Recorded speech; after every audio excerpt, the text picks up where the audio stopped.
The Lars, and there she goes. It seems Portsmouth is the place to be for film buffs and movie moguls of late. Chris Jupp and James Jones from Fat Finger Films join you now to talk about their new film. It's called All the Fear of the Fair. Gentlemen, welcome along. Hello. Hello. Really, really great to see you. And I understand today you've got something to celebrate in that you've just finished the film. Well, yeah, the last little edits today, and it's all finished, ready for burning for this premiere on Sunday.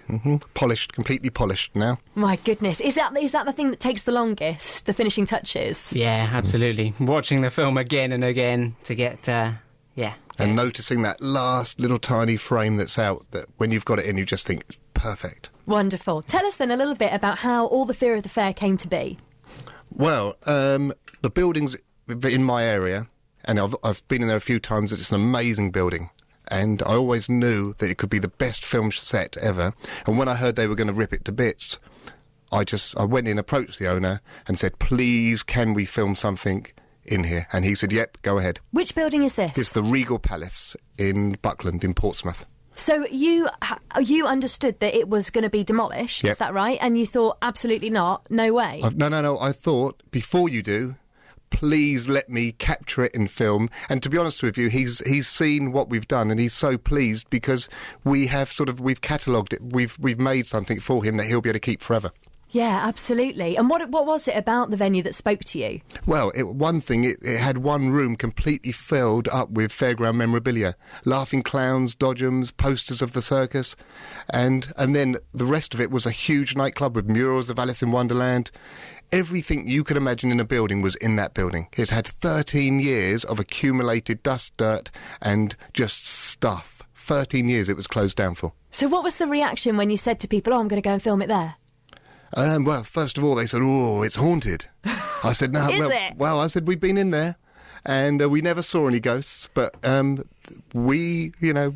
start with, we didn't actually, you were glad to get out. James said to me, he was glad. I was saying the 3 or 4 late nights we had there, it's quite scary going through and locking up and shutting everything down. Well, that's it. When you're the last person to leave the room or the building, you think, ooh, a bit of a shiver down your spine. And it's massive. It's huge. It's a huge building. Absolutely huge. Everywhere you look, there's posters and there's things looking at you. So this isn't a film that's like a documentary film, is it? This is a film to sit and watch like you'd enjoy a movie. Yeah, this is a story. Full feature film, with a brilliant story written by Chris. Yeah. What's the story about? It's about karma.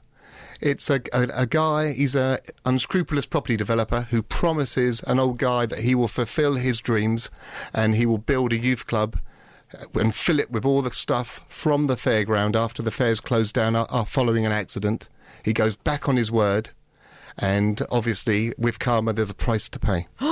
My goodness, what goes around comes around. Absolutely. And all of that jazz. So is it the kind of scary film that's kind of makes you jump out of your seat and kind of suggests and alludes to something scary, or is it quite an obvious scary film with big scary monsters? No, absolutely. It's a very deep, it's got lots of depth to it. It's a very psychological as well. We've snuck in a few jump scares, but yeah, mostly it's clever, playing with your mind. I must admit, I do love scary films, but I'm an embarrassment to go to the cinema with things like that in, because I would just be out of my seat all the time, and popcorn flying everywhere. Quite a jumpy person, but I think sometimes if you are quite jumpy, in a way, it's good to just like face your fears, isn't it? Go and see something that's a bit scary. Well, I like films with a story. I like films that really suck you in. But at the same time, we'll be disappointed if there isn't some popcorn being thrown into the air. Good stuff. Yeah, but it won't be. We will be having a good story along with those scares. So tell us then a little bit about your main man. Am I right in thinking that he's got another profession? Yeah, Mark White, chip shop owner. He runs a chip shop in Eastney. So what was it that made him your character, your main character? Well, I've used him before. I've seen him in theatre productions, and I feel like I've discovered a talent because he just breathes life into any role that he plays. He's larger than life. He really is to look at, his facial expressions, but the way he naturally plays whoever he's being. He's no longer Mark White in the chip shop. He is now the character that he is, and you just believe in him. Must be great for the community as well to think, you know, here's the fella who we go and get our fish and chips from on a Friday night, and now here he is on the big screen in Portsmouth, and it's all just about celebrating the talent that's just down the road from you. Absolutely. I mean, we've got every single person involved is from the local area. So we've got all of the guys we had helping us out on set, so all the lighting and sound guys. We had photographer and... Special effects girls. Special effects girls, yeah, of course. 2 local college students who are just fantastic. They really added value to the whole piece. But everyone has sort of raised their game. So it's not like you're working with people who do other jobs. It's like, forget what you used to do. When they're on set, everyone is so professional. And the production values of this, considering it's a small budget, have been right up there. So what do you hope for then? What's the main aim of this film? I know that you've got a big premiere coming up on Sunday. Yes, indeed, yes. And then will it go to cinemas around the south, around the country, or is it going to go onto DVD? It's still being explored at the moment. We're...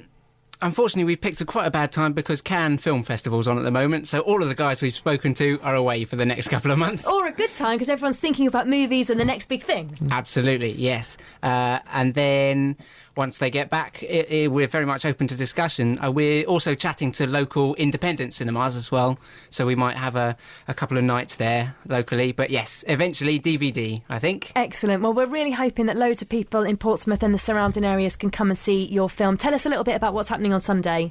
OK, well, we've got Number 6 Cinema in the historic dockyard. We are going to have a champagne reception with a little finger buffet. We're going to show a film from our charity of choice, which is Reach, which is a great charity for children born with limb deficiencies.